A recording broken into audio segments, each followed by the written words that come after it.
Tamil cricket news. ஆசிய கோப்பை cricket பரபரப்பாக போயிட்டுருக்கு. யுஏஇக்கு எதிராக இந்தியாவும் ஓமனுக்கு எதிராக பாகிஸ்தானும் ஜெயிச்சிருக்காங்க. இந்தியா பாகிஸ்தான் போட்டியை நோக்கி எல்லாருமே காத்துக்கிட்டு இருக்காங்க.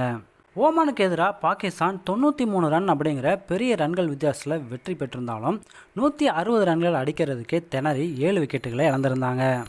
ஓமனுக்கு எதிரான வெற்றிக்கு அப்புறம் பேசின பாகிஸ்தானோட கேப்டன் சல்மான் ஆகா இந்தியாவுடனான போட்டியை பற்றி பேசியிருந்தார். கடந்த 2-3 மாதமாகவே நாங்கள் இங்கே தான் விளையாண்டுக்கிட்டு இருக்கோம். இங்கே உள்ள சூழ்நிலைகள் எங்களுக்கு நல்லா பழகி போச்சு. அது மட்டும் இல்லாமல் முத்தரப்பு தொடரையும் ஜெயிச்சிருக்கோம். இப்போ ஓமனையும் சூப்பராக ஜெயிச்சிருக்கோம் அப்படின்னு நம்பிக்கையாக சொல்லியிருந்தார்.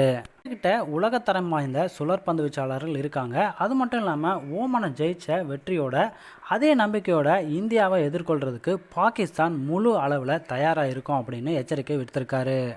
பாகிஸ்தானோட முன்னாள் கேப்டன் வாசிம் அக்ரம் கூட என்னப்பா இது ஸ்நாக்ஸ் சாப்பிட்டு வரதுக்குள்ளே 3 விக்கெட் போயிடுச்சு அப்படின்னு பாகிஸ்தானை கிண்டல் பண்ணியிருந்தார்.